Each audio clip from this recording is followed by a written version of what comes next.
们今天要来讲一种很神秘的东西。我们来墨西哥通常会比较注意到那些大型的、有名的、壮观的废墟，但其实有一种考古遗迹，它更神秘，而且甚至更贴近我们的心，而且它无所不在。它的时间从上古时期，甚至到殖民，甚至到近代，远超过你的想象。那要从我第一次跟这些小东西亲身接触的经验讲起。大概是我到了墨西哥生活半年左右，某一段时间我特别想要沉淀下来，就不要再四处拍拍照，所以我特别选了一个还蛮偏僻的山间小镇，想说这附近好像没有什么景点或是古迹废墟，那我应该可以好好的宅，没有什么理由一直出门了。于是我选择在那个地方住了1个多月。那有一次跟民宿老板聊天，我就聊到说我很喜欢这些考古遗迹，但是这附近好像没有什么遗迹。然后老板就跟我说有啊，那他就找他的手机给我看，找了一阵子，他就秀给我看他朋友的 FB 有一些很模糊的影片。那大概是有一些人他们在一个溪谷很多大石头，然后他们就把水慢慢的浇上那个石头，那些石头呢就慢慢显现出一些图案，明显是人的图案，而不是自然的一些沟痕，人凿上去的图案。那看起来是没有说太一定要去，但是当然这种小遗迹我还是喜欢的。而且我其实10年前在秘鲁也有一次有在荒山里面寻找这些石刻的经验，所以我想说好，如果我真的无聊到想要去走一走的话，那我再去这个地方好了。所以一直拖到我快要离开那个小镇，我才终于出发，就搭当地的小巴士。那在一个连当地人都以为我下错车的地方，丝毫没有路，后来找到一个很陡的小路下去，到一个溪谷，很像农场的地方，非常漂亮。但是终于问到当地人说不是这里，所以我又爬上来。后来终于找到一间杂货店，那有2个年轻人帮我打电话，然后后来又终于有几个小朋友就带我跑下另一个山坡。我也不是很确定说这些小朋友或者说跟那些石刻的主人的关系到底是什么，但是那时候西班牙文比现在又更差，但是觉得他们看起来非常值得信任。我就终于跑下那个山坡，然后找到了一个好像知道我要看什么的人，但是我要等他忙完，因为他正在处理他手边的牛只的工作。他还秀给我看怎么样清理那个牛蹄，然后怎么样打抗生素，那些牛才不会因为一个小小的伤口就很快就死掉。跟那些小朋友一起等了好一阵子，终于这位男士就是说好走，我们就出发去看我要看的东西。其实没有很远，就在旁边他以前住的小屋。所以我们到的时候，他就先去旁边水塔拿一些水，然后开始说这个你看，一些平凡无奇的石头，但是当他把那个水浇下去，就会开始显现出一些神秘的图腾。因为他们现在目前没有住在那里，所以那些石头上面其实有很多的青苔、落叶、沙尘什么的。所以其实他每一次给我看的时候，他必须很用力的用手把那些覆盖物剥掉，然后呢又要因为手这样子搓那个石头的时候，水才可以很确实渗透到石头里，那个图案才会更明显，不然那个水就这样流过去而已。但是在看的时候，同时我的心里有2种痛，就是你看我们博物馆任何一个古物，我们是连碰都不能碰一下，因为那个会破坏它。但是现在他竟然这样子用力的搓，而且是为了我。但同时我也知道这一些东西，现在如果你不是很确定它到底哪时候会被人看到，因为其实来这边看这个的人几乎是0。就这个小镇并不是以这个为卖点，或是说最后这个农场主人还有他的朋友们也都说，这个附近像这样子的东西实在太多了，满山遍野。考古学家有来过，但是来了又走了，就是真的没有这样预算跟人力去顾这么多的这样子的东西。包括农场主人也是，他们带着很尊敬的心去知道，或者说去跟这些东西共存。但是他们要怎么保护呢？他们有自己的事要忙，所以当没有人注意这些东西的时候，他们就在这个热带的山谷中经历狂风下雨的侵蚀，那总有一天也像所有的石头一样碎裂。所以他在戳那些石头让我看的时候，心里虽然有点心疼或是矛盾或是感觉很罪恶，但同时我也知道此刻这个东西给我看到也许也有某种意义。真的有非常非常多各式各样的奇怪的几何图案。那我们一直往下走，有一些非常密集的大石头，感觉就很像以前的那种王座或是狮子王的那种大石头，上面有非常多的刻纹。但是直到我看到最后，几乎是最后一个图案的时候，我才有点震撼到，而且心中升起了一种完全不一样的，突然醒悟了某件事情。那个图案是一座很明显就是金字塔一个建筑的样子。那在那一刻，我突然感觉到创作这些岩画的人是人啊因为你之前看那些奇形怪状的东西，你有某一部分就知道我永远也不会知道他到底在画什么。你甚至可以说那也许就是某种像原始人，或是说像外星人。尽管我知道他们是人，但是直到我看到我认得出来的这些画的内容以后，才突然知道说他们是某一群人跟我们一样生活在可能不同的时期，但是他们所看见的，他们看见的这些金字塔也许是活生生的还正在运作的大城市里的金字塔。看到这个金字塔，我开始心中有一种代志大条的感觉，而且真的会非常好奇这些人到底是谁，他们是在什么时候为什么刻出这些奇怪的东西，还有一切。但是真的来墨西哥这么久，很少看到有关于这些石刻的资料，那到底要怎么了解？直到有一次我买了一批考古杂志，然后竟然有一期全部都在讲全国的岩画 rupestre， 就是这一种东西，无论是用画的或是用刻的这种石头表面的这些符号或者形状，一整期都在讲这个，我心里实在太高兴了。我心想说，我所有的困惑好奇应该都是可以在这本里面得到一些解答。我们先来一起快速的翻一下这本杂志吧。在开始一起看杂志以前，我一定要先说，因为这些岩画看起来很像小朋友画的，好像很简单的样子，但其实不然。第一个，我觉得它其实是另外一种整个文字图像的语言，是跟我们完全不一样的。应该有很多这些其实已经像是初期的象形文字的符号，其实我有试着自己把它描下来画画看，它的设计非常复杂。其实我还是已经挑比较简单的画了，就已经画没几个就快要俩工。那是非常成熟的一些设计的图样，是背后都有意义的。或是说这些动物的轮廓，它已经是被形象化。因为你如果直接照着画，而且以前人没有相机，他不可能是照着照片画，他就照着他自己的印象，晚上在山洞里自己画出来。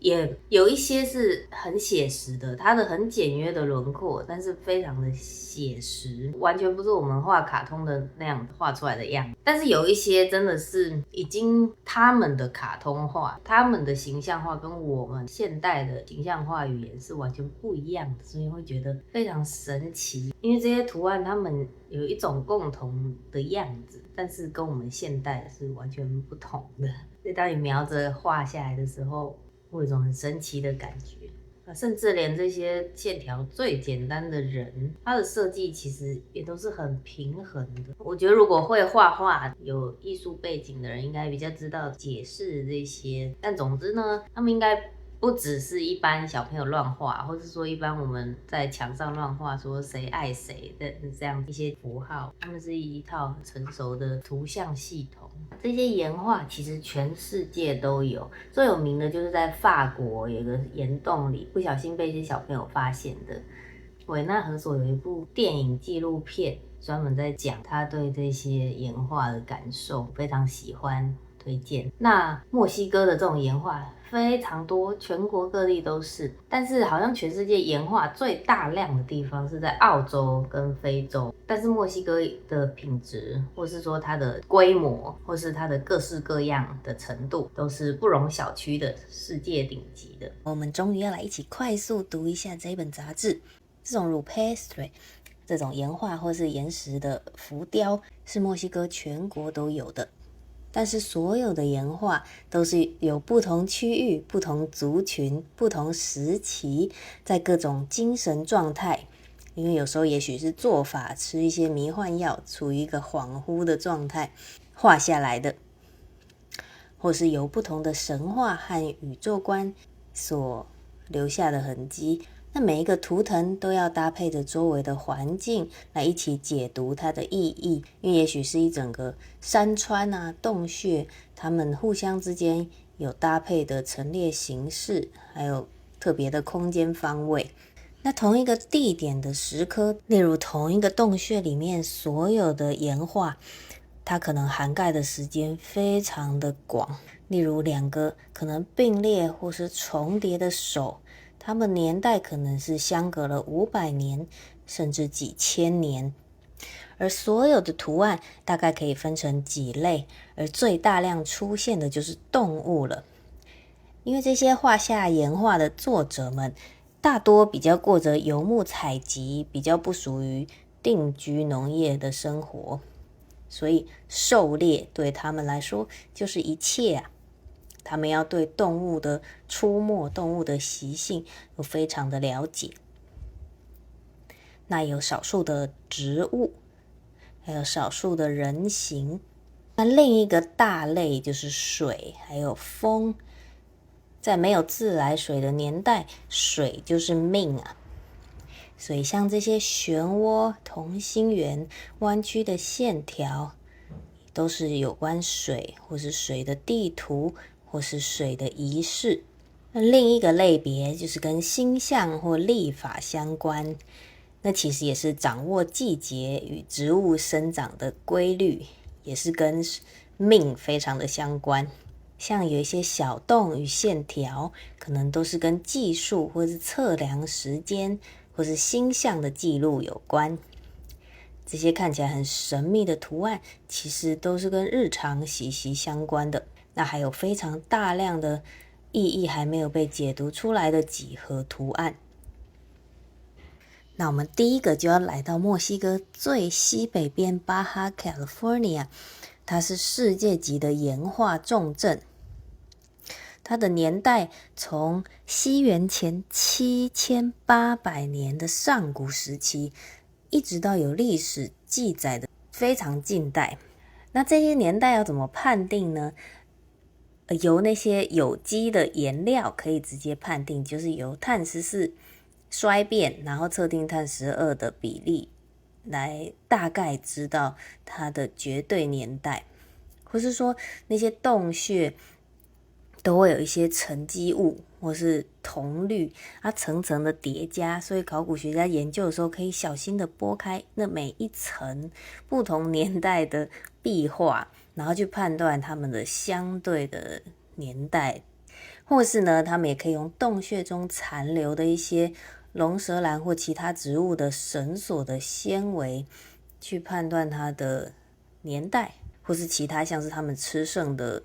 骨头、厨余也可以用来判断年代。那其中这些岩画很多是狩猎场景，那当有马还有盛装的骑士出现，我们就可以知道欧洲人已经来到这个大陆了。那甚至还有一些是有关于基督教的仪式，或甚至到了很现代的服装，但是它的形式都还是属于岩画的形式。所以呢，画这壁画是当地这些人们活生生的传统，从远古一直到很近代都在持续进行着。而这些岩画的分布不只是在洞穴里，它们是遍布了河床、溪谷，还有难以抵达的山脉峰顶，直到海边。那其中种类最重要的、最多的就是动物的鹿角、脚印、蹄或是爪子，有打猎用的箭头，或是手执的标枪。这边的人们大多是狩猎采集为生，那他们也跟农业定居的人们有一些部分的交流，也会受到影响。那关于人形的岩画反而比较少，或是简单的线条而已，也有一些人的手脚或是脚印。那这些人有一些是社会的高阶领导仪式的权威人士，或是一些神话相关的主题。那也有很多符号象征的形状，像是线、三角形、四方形、菱形，或是重复的叙述性的排列。这些都有可能是萨满做仪式当下画的。那当然也有一些水相关的，或是占星、农业、季节与时间相关，还有一些生育相关，像是有阴部阴茎的图案。而墨西哥中部区域，因为它是北部狩猎采集跟中部的辉煌中美洲古文明的交界，有许多不同族群的人们沟通与经过的地方。那它的年代也是直到了殖民时期。这里因为受中美洲古文明的影响很大，所以许多的图案跟形状风格都很明显。有很多图案你可以直接看到是跟球场或者是球赛有关，或甚至有一些岩画是直接在一些考古废墟当中也可以发现的。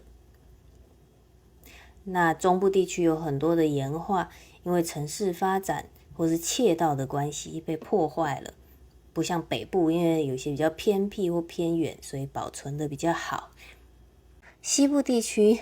这些留存下来的岩画年代可能稍微晚一点，可能像是西元500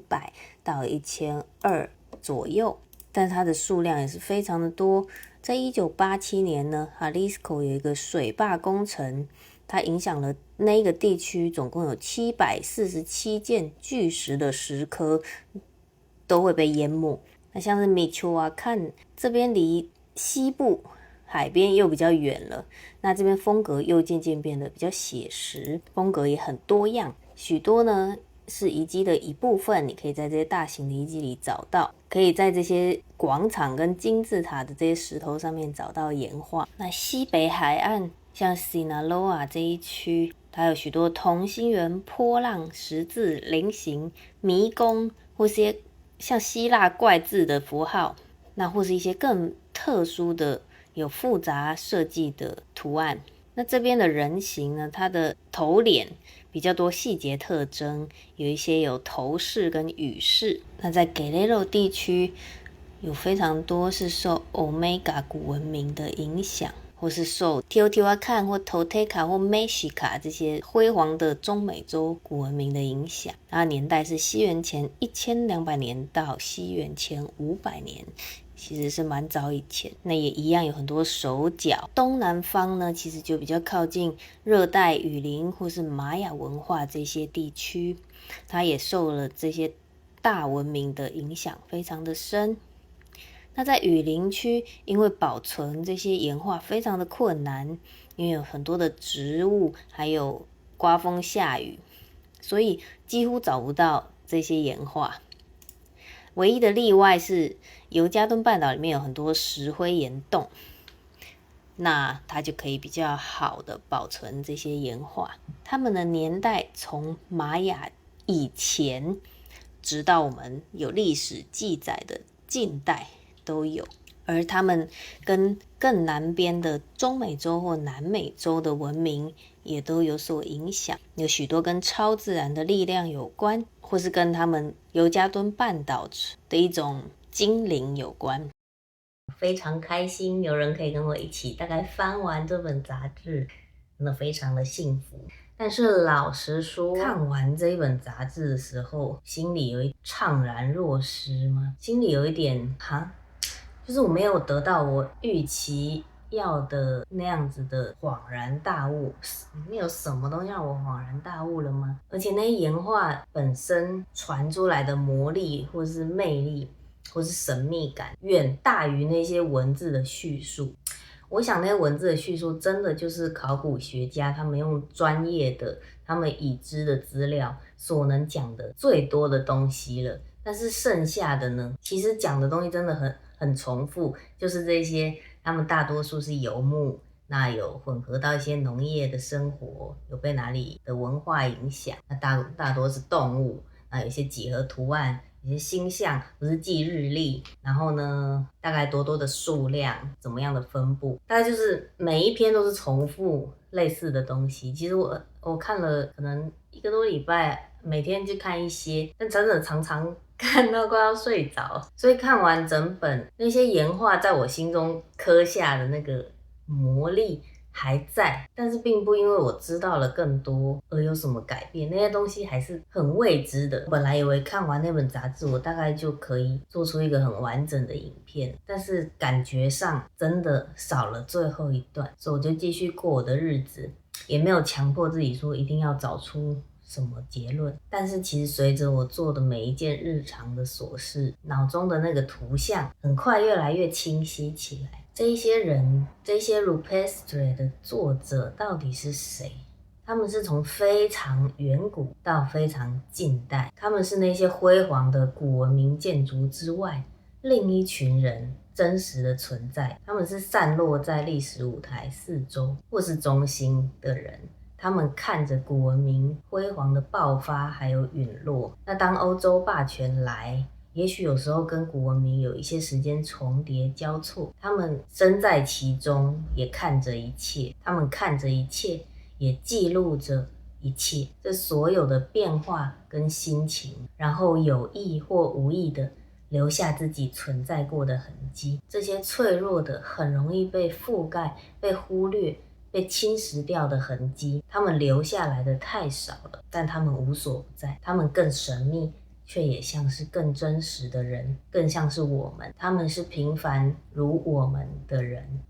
他们的信仰和价值跟那些当权者辉煌的文明部分重叠，部分独立。真正的历史不是崩毁跟取代，而是绵延连续的，他们不断消逝，却又真实久存。我认为那所有的精神也都还在，就在我们所有的生活中，就在我们平常闲逛的马路上。所以偶尔我们会因为某些说不出的东西驻足，或是感动，因为好像有什么东西抓住了我们，连我们自己也说不太出来。我甚至相信那些延续下来的精神仍在那里吸收着某些重要的东西，也许是在你每天精心尝试的妆容或穿搭里，也许是在你几乎没有人光顾的文字贴文里，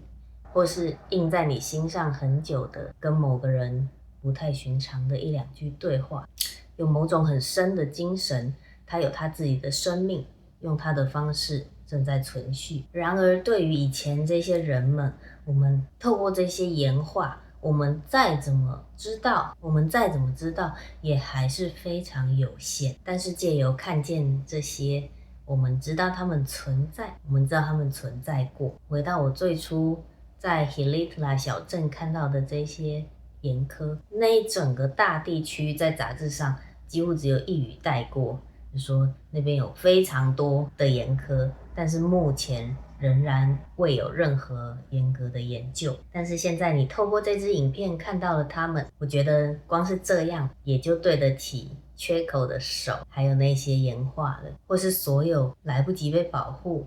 正在风化的岩画们。